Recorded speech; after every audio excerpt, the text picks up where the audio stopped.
So when I do the work, it's coming from a whole nother level of passion and commitment. I truly feel like the work that I've done within the communities of Houston, learning the skills to articulate yourself when you have certain issues, knowing how to address trauma that you never dealt with before, having certain particular conversations with people that are difficult to have conversations with, but finding a medium to be able to do that. These are what the restorative practices that have helped me do. All right, welcome back. This is Translating Success. We finally made it to episode 10, double digits. We've been here for a while, and today is a very, very special one. Today we have for you here. Today the whole concept and topic will be mentorship and how to look for it, what it means, and how it can help you on your journey and the importance of it. With mentorship for me,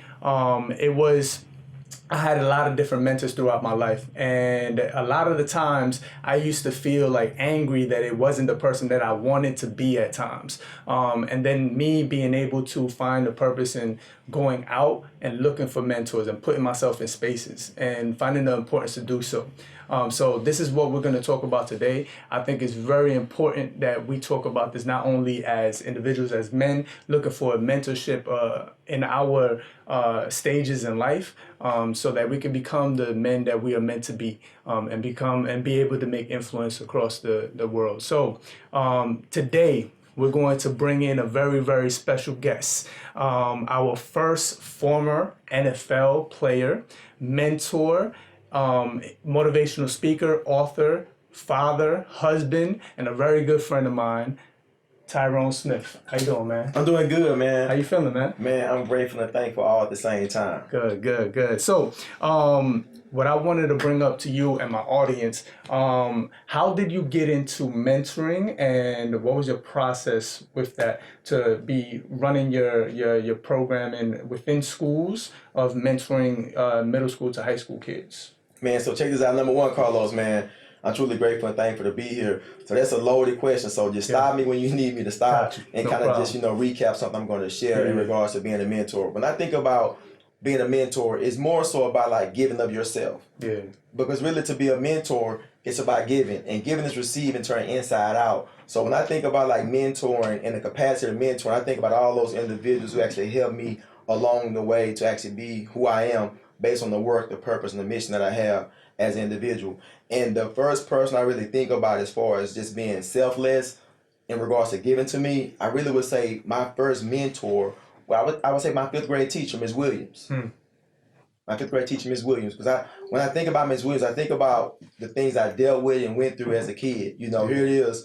I'm the youngest of three boys. Yeah. My mom didn't finish middle school. My dad didn't finish high school. My oldest brother's been in and out of prison. My middle brother, he works pretty hard, but he was more so one of those kids who was easily influenced to do everything that he shouldn't be doing. Yeah. And so I didn't have perfect role models in them. And so along the way, I was trying to figure life out. And so growing up in a situation which wasn't the best, I grew up in the inner city of Houston. I grew up in 3rd Ward. Yeah. I was always picked on. I was always bullied. I was always antagonized. So I had all these things going against me. So I was looking for some type of direction. Yeah. So here it is. In the mid-80s, my family, we were staying in 3rd Ward and we moved to Missouri City, right outside of Houston. So I'm at Bridgman Elementary. Yeah. People are picking with me, messing with me, calling me the hood kid, calling me the ghetto kid, talking about I had a big head and I cry all the time, and all the different things they would say and do towards me as an individual. And I was so looking for attention that I acted out in an unhealthy way. In the 4th grade, I went to the office over 50 times in the 4th grade. I get to the 5th grade. Ms. Williams, she said, Tyrone, I saw your record. I saw how many times you went to the office. But I want you to realize and understand that as a young man, I believe that you have value and you're capable of achieving and doing whatever it is you want to do with your life. Yeah. She took time to get to know me. She took time to connect with me. She took time to challenge me, but ultimately I knew that she cared. And I would say she was the first individual who really took time with me outside of my parents to really shape and mold me to be who I am. And I'm truly grateful and thankful for the time that she took to spend with me in that capacity. That's awesome, man. I appreciate you sharing that. I know for me, as I alluded to earlier when we started the episode, being angry that the mentors weren't who you wanted it to be. And for me, to be honest, I wanted it to be my father in so many different ways, right? That I didn't allow him to be what he was meant to be for me, right? And I didn't allow myself to see who was actually there for me to, take those positions. And I remember it was in middle school, we had moved out to Long Island. And I remember very vividly, I just made a decision and I was like, let me just put myself in that space and then let myself learn from this person, Coach Powell, right? And he was the coach of the neighborhood. He had this Boys and Girls Club where he would coach basketball and do programming year round, but he just represented something different. Like the way he carried himself as a man, he was a family man. He was smooth. But he was very he'll show up with a suit in the hood and everybody give him respect, right? Right. Like, he knew how to talk to people, and it represented something bigger to me. Right. And I was just like, I need to be around that as well. And then he just took me under his wing. The when I met you, I remember I was working at Yes Prep. Right. DeAndre is also a former Yes Prep employee, and that's where we met. But I remember you were doing your program First and Goal with the middle school kids that are struggling in school. Mm-hmm. And you pull them aside and you do this programming where you get them to reflect and to have conversations, which is, Right. I love seeing that. Right. And it kind of influenced me to like, wow, I want to create something that does something similar to that. Right. And I just seen the passion you put behind it and all that, and I was like, and you just came in and you were established, you were an author, you had done all these great things that I'm hearing. You played in the NFL before, Right. and the school is talking about you, and I'm just like, yo, I need to be around this guy. Like, I remember, I was like, yo, I want to do something similar. How do I? So I remember I just walked up to you one day and just started a conversation. Yeah. Ever since, you've been a great mentor for me and someone that picks up the phone and gives me advice at any time. So I really appreciate that. I want to talk about for you, when you got into the business, who did you look out to help you establish yourself after you left your NFL career? Okay, and I appreciate that, man. Thanks for the love, because I think it's about helping the next person out along the way, because there have been so many people that have actually poured into my life. And before I even talk about the programming side, let me give a little bit more background about mentors who've actually impacted me as I transition to that aspect of the show. So one of my greatest mentors was Dennis Brantley. He was my 8th grade coach at Chris McCullough Middle School. So here it is. He was similar to your coach. He was a guy that loved his family, that was unashamed about supporting kids. He was just had a heart for just guiding and redirecting kids based on their behavior, not judging them. And so here it is. I was at a point in my life in the 8th grade when my parents got divorced, and I was trying to figure things out because I was totally broken. That my family structure was actually broken. And here it is. I really looked up to my mom and my dad, and when they got divorced, I was really like in a bad and a dark place. And I remember my 8th grade coach, Dennis Brantley, actually reaching out to me and telling me, Tyrone, despite what you're dealing with and going through, in your circumstances, in your situations, it can and it will get better. But I need you to hope, trust, and believe and know that it will. Yeah. And by him saying that, and by him really just opening up his heart to me, for me to see that he cared, was really all I needed as a young man to know that I can get beyond my current state and situation as an 8th grader.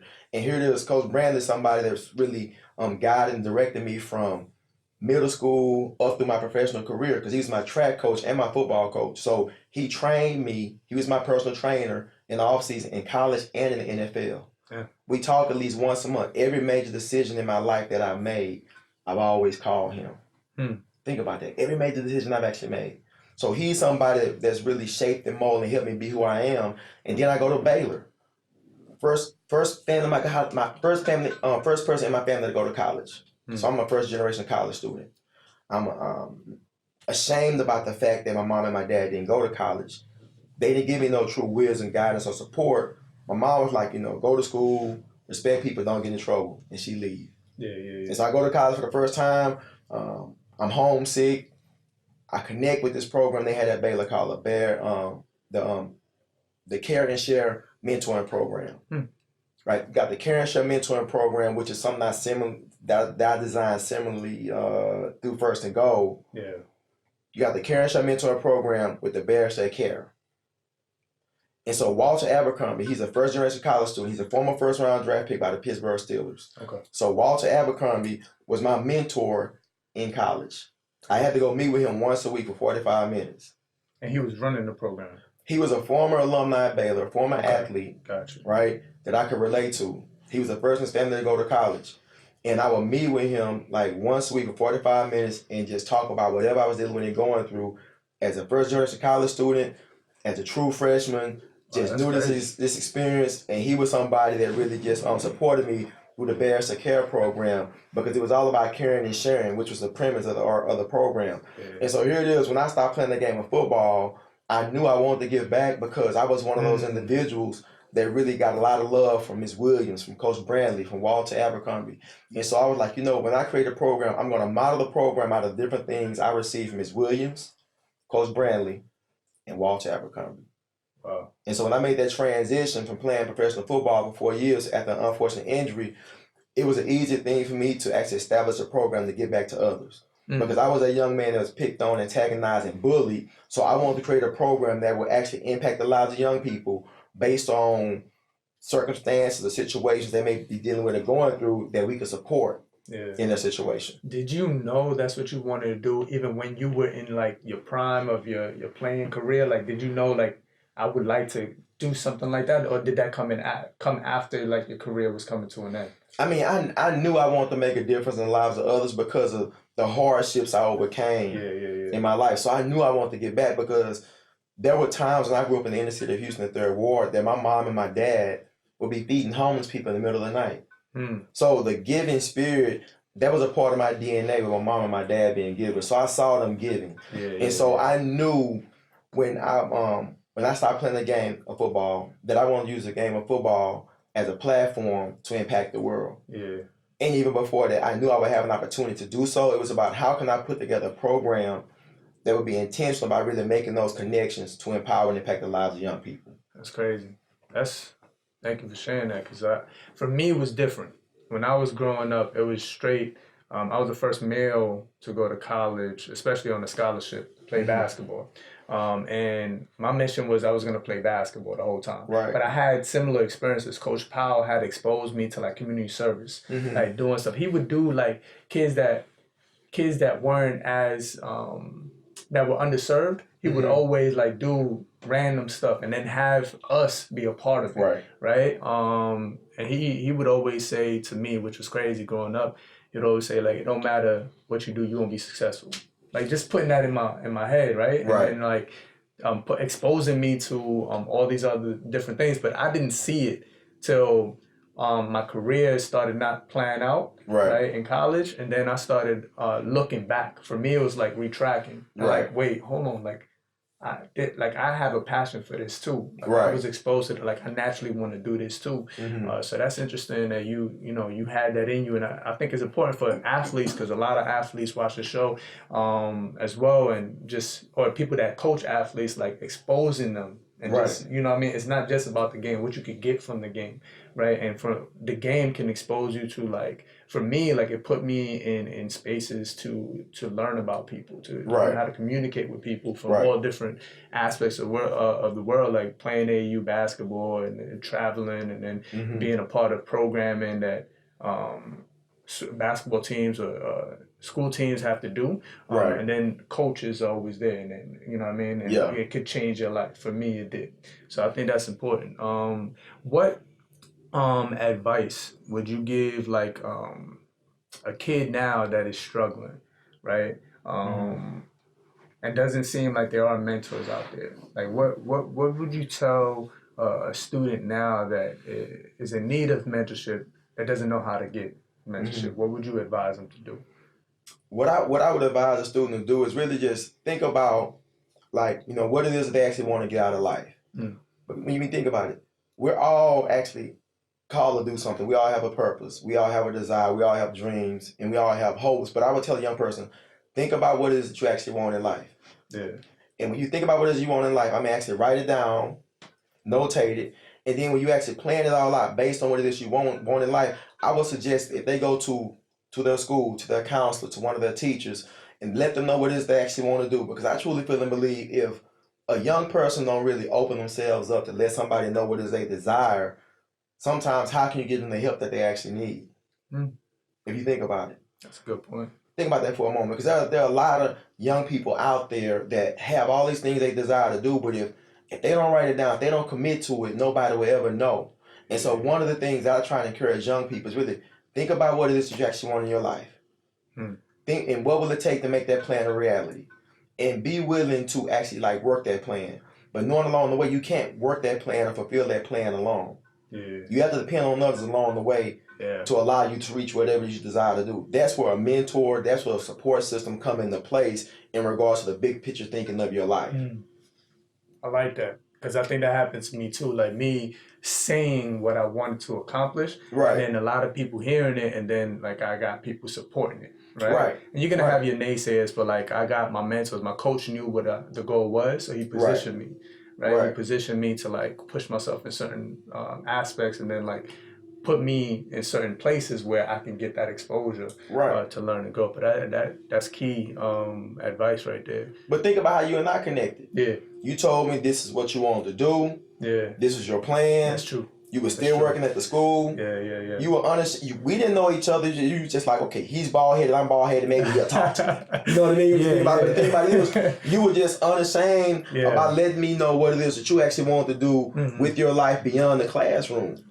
Right? And you came and we talked and we dialogued. I said, man, write it down. Be specific. Be detailed. You know what I mean? Plan it out. Commit to it. That's key. And be willing to work it. But you were willing to come to me and you didn't even know me. When you really think about it. And I think the key too is the fear is there. Like people get that nervous feeling, I don't want to look a certain way or whatever. And even the people that are successful are the ones that just continue to be like, yo, F it, I'm gonna just go.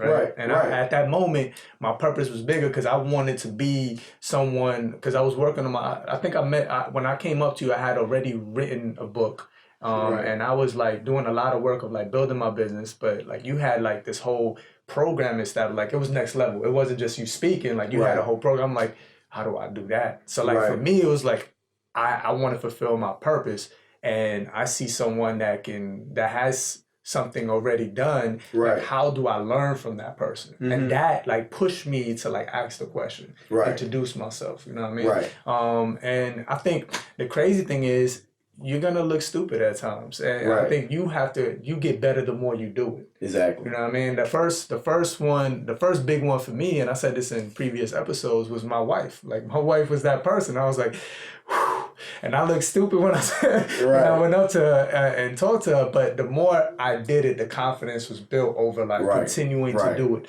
And I think that's a lot of kids need to hear more of that story from people that made it. And I'm glad that you bringing that up, because you know what I mean. Doesn't matter how successful you are or what you've done in your life, these things all transcend throughout. Right? So these things happen, and these are the steps that people need to take to get there. Right? So I think it's very important. I think it's great that you brought that up. So that's good. I think also with mentorship, I think growing up, like I think it's important to give these experiences to young people and represent something bigger. Because for me, it was just, I remember very vividly seeing my coach, and it just struck me like, oh man, like just being in his presence, like I want to be something like that as well. And then not like understanding like you're not going to get to everyone, but you're representing something bigger, right? It might hit them now, it might hit them 5 years from now. With like, for me, I think, like, I want to ask you, like, what is the biggest struggle when you're doing this work? You got a mentoring program, you go to different schools across the country, and you work constantly to build relationships. What is the biggest struggle that you've had with your program when it comes to working with students, right, from all different walks of life? I mean, there isn't, like, to me, there personally isn't a challenge when it comes to working with students. I mean, I feel like I can go in any environment, any place, talented kids, gifted kids, troubled kids, at-risk kids. I mean, there really hasn't been like a situation. I'm thankful for that I've actually went in and I've said, man, you know what, get me out of this room. I haven't had that situation. I think one of the biggest challenges I would say is, like, as you grow as an organization, as you grow as a program, is really finding those like-minded and like-hearted people who can come alongside with you and do the work. Yeah. I mean, because when you really think about it, once you expand your organization, especially, First and Goal, our primary program is our Career mentoring program. So with all the different schools that we actually have and all the sessions, I physically can't go to all the sessions. Yeah. So it's about finding those people who have a heart, a desire, and a purpose and passion of working with young people that I can walk alongside and mentor and disciple and actually train to go and do the same thing, but to be intentional about doing it as well. So I'll probably say the greatest challenge as you grow as an organization and program, especially when it comes to mentoring, finding people who have a purpose and a passion, but a heart and a love for doing it. Because not, I mean, everybody can say they want to do it, but at the same time, if your heart isn't in it, it'll be exposed. Yeah. For me, I think mentoring students, for me, I think is that you never you don't know everything, right? So for me, it's like building this empathy, right? And for me, I got better when I started saying to myself, I don't have all the answers, and just being able to be there with kids and be like, I just need to be there, right? Like and not have like force myself to say something that doesn't need to be said, right? And just know that everybody has different experiences. My experience is different. Doesn't mean that when I say my experience, it should click for them. It don't work like that. Right. And I had like to build my way up. And the challenge for me was like building that empathy. And when I say like when it comes to mentorship, at whatever level you're at, having that understanding, like sometimes my coach would just sit in the car with me, like he would train me, and then I would like be going through something, and sometimes he didn't have to say nothing, just sit there with me, right? And just allow me just to have my moment, right? And just show up and continue to be there. I know DeAndre, he's a behavioral specialist in elementary. He did a lot of work through high school, middle school, and elementary. And D, I want to ask you with your program, because I know there's a lot of mentorship that happens in your work as well. When it comes to dealing with your kids that are put in this behavioral class, what are the struggles that you have with your mentorship style in these classrooms, the way it's set up for you? The big struggle I have is that when whoever they have that places kids, right? And they see, okay, at this school, there's a guy, 6'2", black guy, for teaching behavior. So it comes a point where it's like they started seeing kids that simply need a male figure and say, okay, we're going to put them in this class. Now, that's a good thing that I am available to help, but what they're overlooking is that kid goes away with that record of being in a behavior class no matter what. So for instance, if I was a PE teacher doing the same thing, who cares, right? Because you don't have to diagnose a kid and put a label on him for him to be able to come see me. But because I am where I am, it seems like it's more of a magnet to go ahead and label these kids and put them in. So what this is getting the struggles is when you have like, okay, you got, a few boys, and it's like, okay, yeah, they're big, they don't respect their teachers, and I mean, just got issues with authority. They bring them, then you bring a little one, then you bring this little girl, then you bring, this person is like, all right, you mean to tell me all of them need a big black guy, right? You mean to tell me none of them could have been worked with? Now, most of them, you probably said, I would like to see how they would react with him now. Granted. But you really mean to tell me that that's what it took for these kids? Because now you're putting into their mind that I'm the only person that can do something about what they're doing. Right. So, and I am not the majority of people that they're going to see for the rest of their life in that classroom. So it's like you're kind of setting it up for them to have the extreme, version of authority to stop them. And it's like, no. And so for me, I rarely try to intimidate a student. Number one, most of them are diagnosed with either emotional disorders or ODD or certain disorders that pretty much will not even allow them to be scared, right? I mean, you got kids this size will come at me full speed. Now, one, physically, I'm able to stop that or shut it down when I need to, but two, I'm smart enough not to always want to even go to that resort. Because again, yes, they've already told you that we're sending you to this big black intimidating guy. Now, if I'm angry every day and I'm fighting him every day and I'm shutting down every day instead of talking and getting to know them and understanding where they're coming from to be able to help them identify what their problem is. Because you got you got an issue with maturity when you're dealing with students in my age group.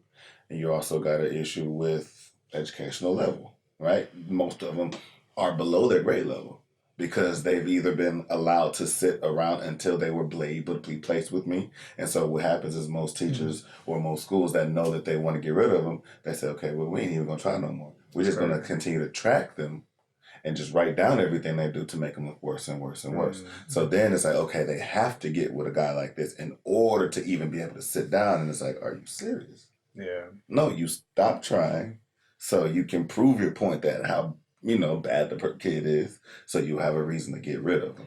Especially when you're looking at test scores and what they're going to provide or what they're going to be able to do, which I'm pretty sure you can relate to when you're looking at college, right? If that player's worth it, we ain't gonna hear about no academic issues. We ain't gonna hear about this and this and that. But if you're not producing, ain't nobody gonna look out for you on the same way. So it's like, it's a way to push a kid out that you may not want or you may not feel is going to be a benefit to your bottom line. And then that's what happens. And so it's like, you get stretched out because you got kids that really probably didn't need this intense of a behavior. Right. But then you also have those kids that really did need it, but you have to be stretched out to where you don't even get that time to the person that needs the most. Right. Not only that, you're responsible for teaching them the academic part. So it's like they get sent to you for the behavior, then you get about an hour a day to address it. Every other hour or time you have is all academic. So it's like, how do they ever fix that problem if we're only given 1 hour to something that you diagnosed? Right. Seriously, you know what I mean? Right, If looking at, and this is not even a diagnosis, looking at an injury, you're going to put more than an hour rehabilitation toward that. Right. You put more than an hour on that, and that's just a small injury. We're talking about a mental disorder. Yeah. We're talking about a learning disability. We're talking about a behavior. You're not going to get that solved by talking to them maybe a few minutes a day. I mean, don't get me wrong. I believe in circles and I believe in the restorative justice. Right. But sometimes you have to have that one-on-one, that more intense culture has level. to beat it. The culture has to beat it. So it's like when, we have to build up to be able to sit in that circle. Exactly. You see what I'm saying? Right. Exactly. And when you have, and when you identify those that are in a level that aren't ready for the circle yet, then you have to start getting more one-on-one and mentoring. Right. That's right. key. And now if we had, if it were, working that fluidly, where I'm at, then it wouldn't be much of a struggle. But then I'm looking at 11 kids. All were told that they cannot be taught because they are so disruptive in class that they have to be in my class. Well, you have 11 of those students, right? And it's like I said, you come in there, you walk in there, you look at them like, that person can't be taught. Right. The whole dynamic. This is the one. Yeah. I can probably understand this one, but then this is the one. You know what I mean? Right. And so that's again, it's like it stretches you out. It's like when you have a serious problem, it comes a time where you cannot teach. Yeah. You cannot circle your serious problems. You give that as a way to open up, and there's a way to be vulnerable. There's a way to help you identify. But when you actually have to help and fix that issue, that's probably a one-on-one type of thing, right? And so that's where I get the most the struggle in is when you're expected to whole group teach problems that need that one-on-one attention. Right. And that's the gap that I'm actually trying to fill. I just came back from New York City on a PD session with I did kids all day and then PD at the end of the day with the teachers. And I told you I built my curriculum to actually get to that point where teachers will be able to have something that builds them up to change the culture, right? So they can have circles in their classes, right? And it's not just something you do when things pop off or things go wrong, right? And the first thing that I hear from the teachers is like, the dean is not supporting as much, or they're not getting that, kids are not being disciplined or whatnot. and trying to shift that, right? I think the dynamic is so, from top to bottom, dynamic is set up where there's so much you're worrying about. I'm not putting a fault on the teacher. There's so much that you're worried about. Right. And I think like focusing in and dialing in, like we have to give our teachers something so that they can create a culture in all the classrooms, so it doesn't fall to like one person having to do the mentoring. Mentoring can be done within a classroom, Right. right? If the culture is set from day one. But no one really knows how to set the culture. And that's the gap that I'm trying to fill. Right. That's my mission. My curriculum is done for teachers to use to build the culture. And I tell them all the time, we complain about kids having a microwave like effect, like they want everything quick. Right. But yet we not looking at the teachers as well. I was a teacher. We all look for the microwave success as well. Like if it don't work within a year, we got to throw it out, try something different. Right. Like this type of process takes years to be Right. restorative and have this mentorship constantly within classrooms where you're making influence for students, and it's not just about the academic thing. That takes 3, 4 years, 5 years to Right. like establish where the culture is from every classroom, Right. right? And everybody supporting each other and kids know like structure, how it is, right? With that, hearing what D said, I know you do a lot of work with that because you go into schools and you deal with kids that are in these behavioral classes, behavioral situations. What do you see as a thing that needs to be addressed with like the whole culture in the schools as well? I think it starts with leadership. I mean, everything rise and fall on leadership. And when I hear what you're saying, D, I think about the program that we actually had in A-Leaf. We had it run for about 13 years. Yeah. And the principal saw that she had a group of students that need some detailed specific support in regards to their social emotional skills. If she could address and support them from a social emotional standpoint, she believed there'd be better students in the classroom. The teachers would be able to manage them better in the classroom. So here it is, like 13, 14 years ago, we had one group of boys that we met with every Wednesday for 45 minutes. The entire school year. Basically, school started in September at the time. We were starting in October all the way through May.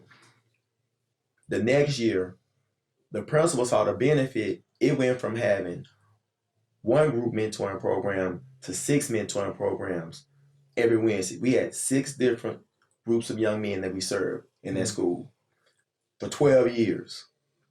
And she had a similar program for the females, but she had a female-based organization come in and facilitate the females as well, because she saw that if I can connect with these kids and then support them in regards to their experiences, their life issues, all these learned behaviors, and we can redirect their mindset and their perspective, they have a different outlook on life, they'll be more effective in the classroom.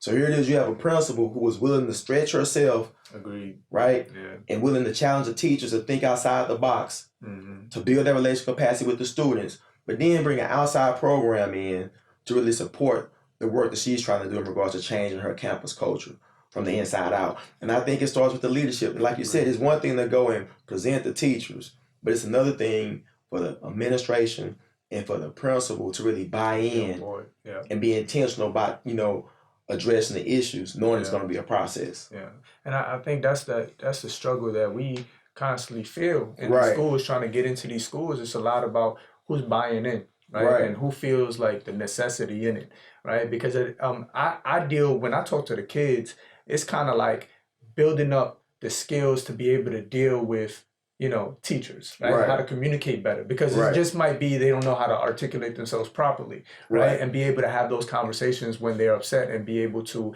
not get themselves in trouble from just the way they said something, right? And expressing themselves properly. And honestly, like we have to have the training for teachers as well. Like, being able to have that training to like know how to understand. When we had Audia Jones here, the candidate for district attorney for Harris County, that's what we talked about, like being able and connecting it also to law enforcement too, and having the same training. And from the top to bottom, I think even in my school where I worked at Kipusa High School, being a restorative justice coordinator, that's not a thing. Like people don't have funding for a position like that. I literally was the restorative justice coordinator on a campus, and I built everything there because the principal saw a need for it. And he would have meetings and tell them like, we need to do this. And then he gave me the space. And then it only lasted 1 year and he left. So I think I think like that's what needs to be talked about. Like finding like everybody wants the microwave success, right? Yeah. And being able to understand it takes 3, 4, 5 years to establish it, which is crazy because at Yes Prep, I forgot which Yes Prep campus, but my friend Anita Volva, right? She been doing restorative practices for years out here in Texas, and I went to her school and I like another mentor, like I seen her doing a thing, and I was trying to build something that kid, and she had a program running. She's at the level where she got seniors as deans. They're walking around and doing the work as deans. She got deans in training, and then she got kids in that been through the course that are teaching the course. Right? I sat in the class and she ain't saying nothing. Like the kids are leading the class, right? And then you got the kids that are gonna be leading the class next year, right? I'm like, it's like a system. Right. I was like, how did you get there? And she literally told me it was like the first year was crap. Like it was horrible the first year, Right, Because it was so different. No, I had to like adjust the culture, like explain to everybody and let it build. And then the second year became a little easier. Third year started rolling, and now they're in year 6. Wow. And now you walk in, it's like, what is this? Like, how did this come about? And she was like, it takes about 4 to 5, 6 years to like make it go. Right. And the crazy thing is, most leadership in charter schools and in schools, like, how long are they staying?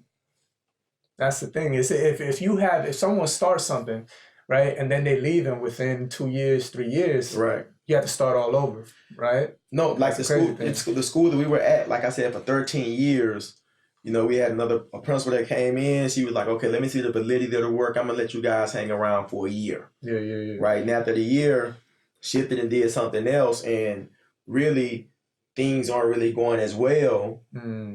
Since now she's putting the onus on the teachers to basically facilitate the work. Yeah. But the teachers haven't been trained. Yep. The teachers don't really embrace their relational capacity. Yep. It's just more so a job. And I think that's the big disconnect. Yep. And I that's what I talked about with the teachers too. Do you want to say something, D? No, I was finna. I think it still comes back down to the buy-in, and the reason I say that is this is like you said, everyone wants that quick fix, right?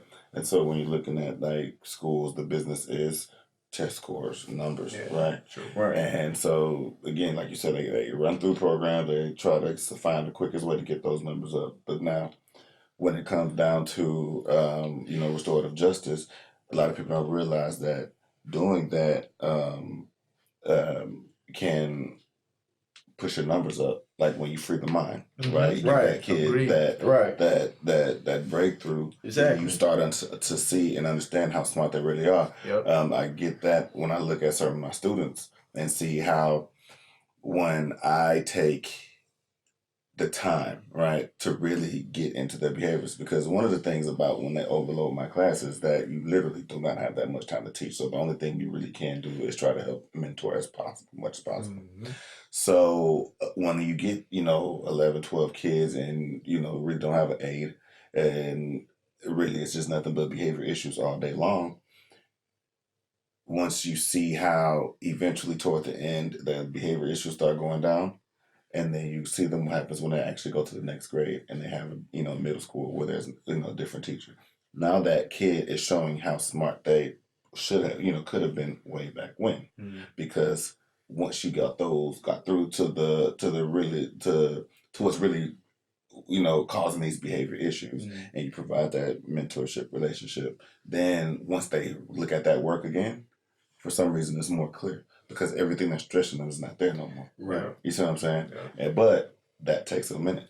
That's not something that you can, okay, if I mentor this kid here, he's going to pass all his SAT scores next month. Right. That's not how it works. Because it's not like a month's worth of issues his kid went through in a life. He went through a lifetime worth of issues. Right. You're not going to unpack that in a month. Right. You're not going to fix it in a month. You see what I'm saying? So it really is going to come down to who actually has the patience to even allow that to work, the time to work. But when you even look at principals, right, you got the principals that do take that risk, but you also have to understand there's 99% of principals that can't afford to take that risk. Because if they did say, okay, I'm going to allow this program in here, and those numbers did not change, They get fired. that's them, because they spent that resource, money, and time on something that didn't work, and that probably wasn't proven to work right quick, versus this academic program where this situation over here that you can spend, you know, 5-10 grand on, and it's been proven to increase reading or increase math. You know what I mean? None of that works without the people to actually make it work. Right, and that's that's what I tell a lot of people too when they come in there and they look at my classroom and it's like, we don't see the pretty things on the wall and this charts and this. I'm like, you didn't send me the pretty situations, right? So don't expect the ugly problems to have pretty solutions, right? I'm not going to focus on all the stuff that y'all want to see that looks good. I'm gonna focus on what it's going to take to get that kid to be able to sit down and understand what his problems are so he can help himself, you know? And then once he goes back into that classroom, he has a different aspect or perspective of school. Now it's not a whole bunch of stuff that I don't understand and people are getting upset that I don't understand it and now I have to react a certain way and I'm getting in trouble. Now it's, okay, I can trust that this person is not trying to get me in trouble. I can try again. I can give my full effort. I did want to ask you too, totally separate question because you mentioned that you deal with behavior issues as well, and a lot of times we understand that comes from a lot of anger and pent up anger. A lot of times that I see, especially when kids bring stuff from home, right, and you see it a lot too, right, especially growing up from where we come from. There's a lot of stuff that comes from home that kids bring to school, you know, and I'm not talking about anger that you know, the environment, you know, certain mindsets, right. So I saw an episode of Hot Boxing with Mike Tyson, and his co-star is a football player. And one of the things that he mentioned is that, and we see it all the time, in the NFL, you got, or college level, any football level, right? You got the big tough guy, adrenaline pumping guy, and typically the coach is the short, white, old guy. Now he's in your face, screaming and yelling at everything, but you can't do nothing. That anger ain't gone. It's still there. So what happens is a lot of the players, where they go home to their wife, and then that's where that anger comes out at. And then they end up in them situations where they got domestic violence all over the place. So the question is, number one, like, with your experience, you know, do you see that a lot of that, I can't react right now because this is the guy that coaches me. He controls my playtime. This is the guy that controls my money. This is my millions. I gotta accept, you know, put that anger out somewhere, and ended up getting in trouble. And then comparing that to when a kid goes home, and there's a lot of stuff that they can't react to. So they finally get to school within a situation that they can let it out, and then you see the same thing. So yeah, I was just want to ask, like, in your experience, do you get to see that as far as a player and a mentor? Now, I mean, I would probably say yes. I mean, because, you know, being a former NFL player, I mean, there are pressures of the game. You know, if you make a mistake, if you're drafted, you're early draft pick, you're expected to actually make plays. You're expected to produce, and you don't produce. I've seen where guys have actually been challenged by coaches where they actually like internalized it and kind of went into themselves and acted out unhealthy. Basically what you're asking. I mean, it's a reality. And it's the same thing that you see in kids as well. And so the thing about it is, you know, how can you help support the individual based on that situation? How can you help them to get them rethink how they should execute and move forward to not be stuck?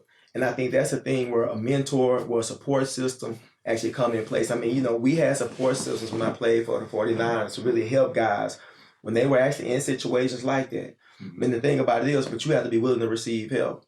And you have some guys who are not willing to receive help. And the same thing with a lot of these different kids. I mean, they're going through things, but it's about, okay, I feel and understand what you're saying. I'm empathetic to your situation. And some of those moments and situations I can actually relate to. How about rethinking and doing it in a better way? And I think that's one of the things that, you know, as a mentor, you have to be intentional about doing. You have to have a listener as well to be able to help direct them and give them the help that they need. I think about a kid, his name is Kerry Benson Jr. He's a cornerback at LSU. This is his junior year. I think, you know, LSU, they're balling this year, man. And I remember receiving a direct message from him on Twitter.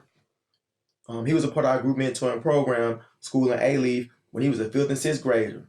I mean, I'm not going to say he was a bad kid. You know, he was an active kid. I don't label kids and youth as being bad. I say he was very active.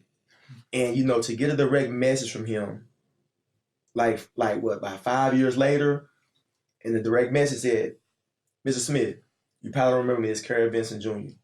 Thank you for everything.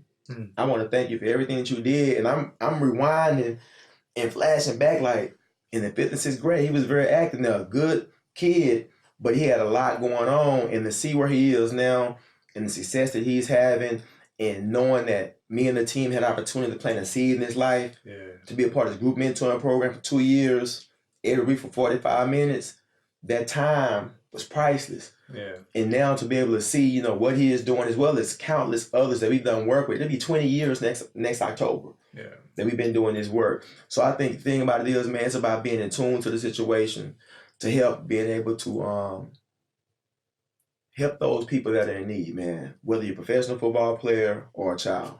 Yeah. With you personally, because I also spoke with, and me and Carlos have spoke with it too, about how difficult it is for someone like an athlete or a soldier or someone who has to survive on that adrenaline, on that aggression, on being able to utilize that energy or that anger, right? And then you try to tell them to scale back and take a look at your mental health, right? It's like, you know, again, as a teammate, you know, you in a ball game and you're supposed to be ready. Yeah. You're not trying to vent right now. You know what I mean? You don't want that guy to be trying to vent.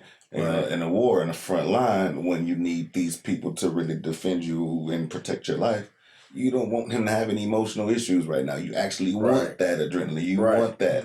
But then when it's time to come home and wind down, or you know, be empathetic and I guess what understanding your emotions and have a feeling and be a man or a family figure, father figure, mentor, teacher.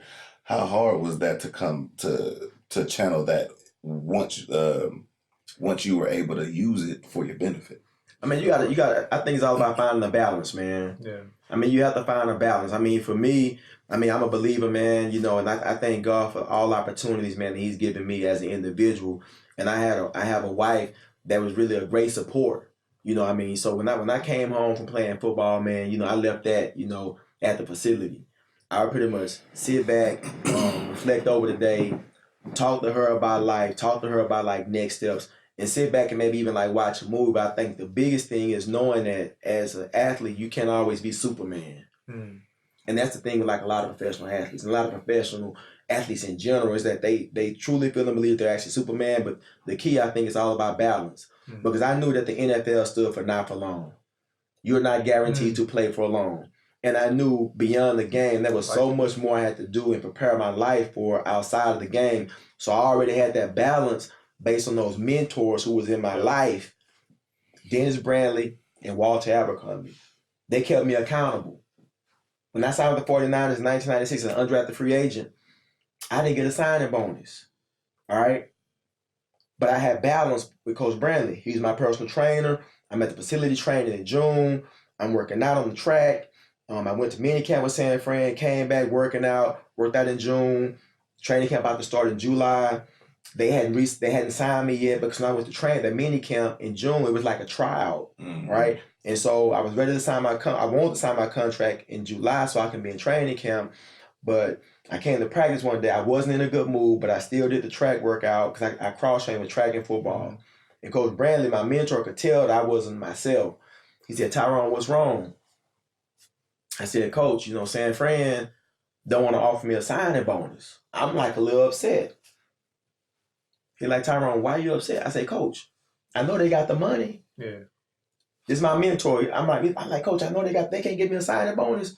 He like, "Tyrone, think about something." I'm like, "Yes, sir." He said, "Boy, you've been broke for 23 years. He said, "Sign the contract and be thankful for the opportunity." I signed the contract and the rest was history. But now think about this for a moment. I only signed the contract because my mentor, who had my heart, who I trusted in, who I confided in, who I believed in, was directing me at that time when I didn't know which way to go. I could have easily said, "Man, forget San Francisco. I'm going to just go do whatever." But he had my heart and he balanced me in that moment and said, "Tyrone, this is an opportunity of a lifetime. Don't worry about the money. It'll come. It'll come." And by me trusting him And by me believing in him, I signed the contract, man, and the rest was history, man. And I think if you have that balance in your life, man, with somebody that can help you out along the way in regards to the big picture things that you want, all will be well. But when you don't have that, that's when you miss the mark. And I think also it's exposure, because like you said, you had mentors in your life that exposed you to like that family life, or like Right. that exposure to like having balance, right? You Right. saw that. I saw that in my coach. Right. So like I think people that don't have that don't see that, right? It's only on Right. TV, and that's fictional, right?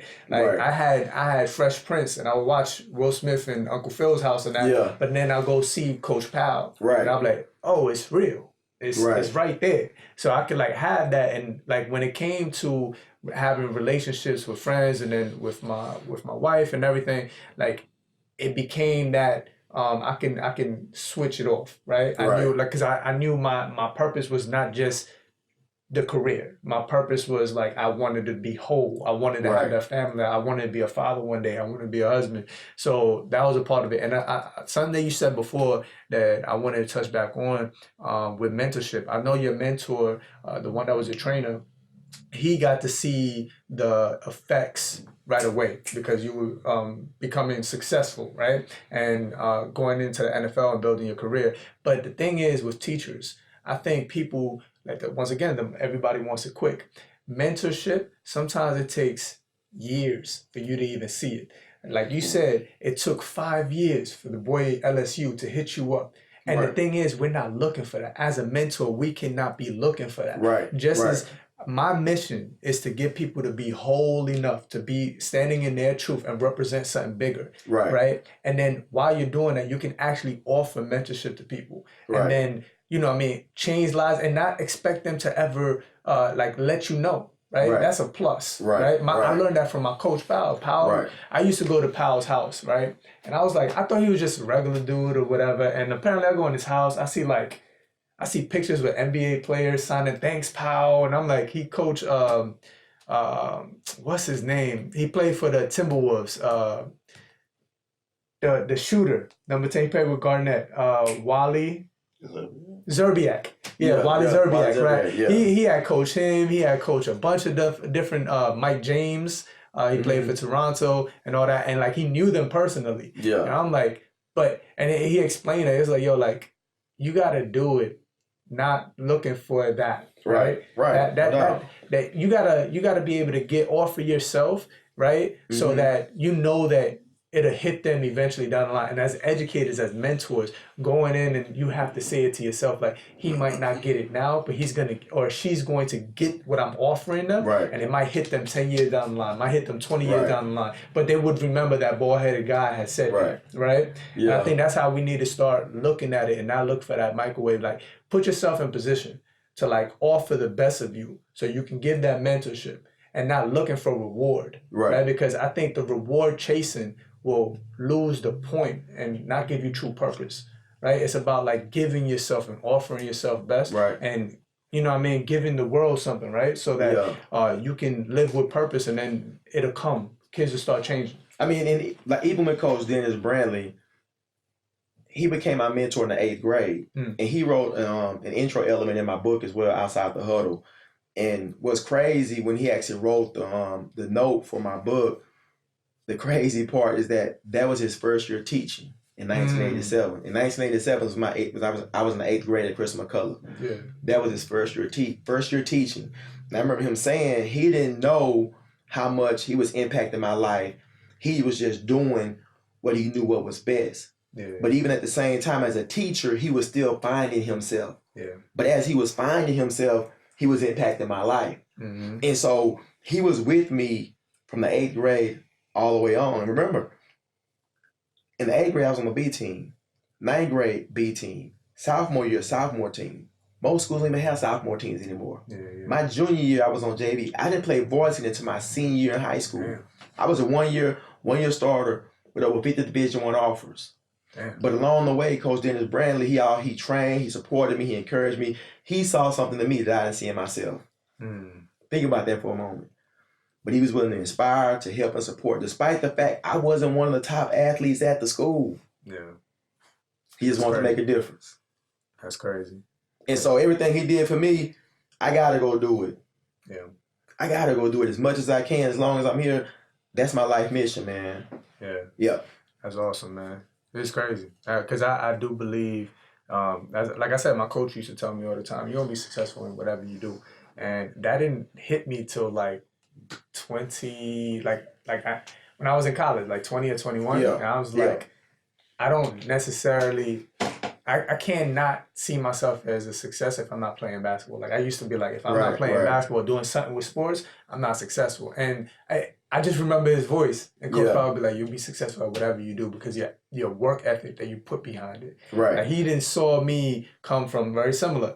I was not very good, but everybody in my neighborhood was like 6'6", could dunk, shoot. Right, like everybody was balling, and I was willing to put the work in, and then I became the one player to get a scholarship to play ball. Right?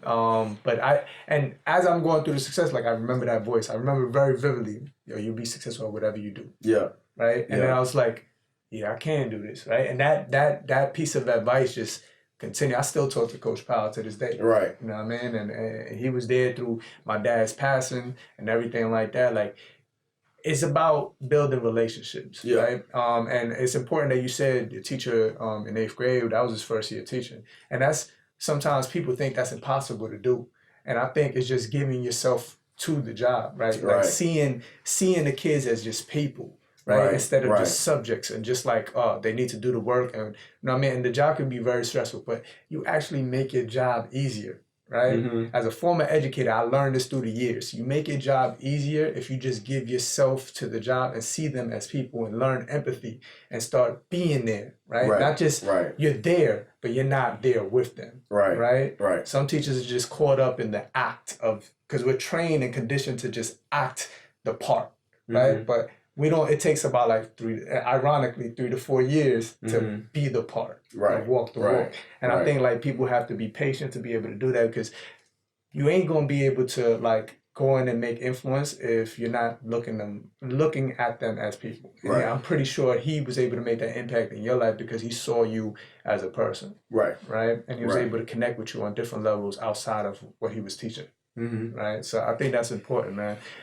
I think this is a great episode. I appreciate, you know what I mean? I think this is something that we all need to talk about and talk more about as men, to have more mentorship in our life and see it differently, right? So we can do it right and see the importance of it. So I appreciate you, Tyrone, for coming down and sharing your story. I know you're a busy man and you're a mentor to me, so I appreciate you.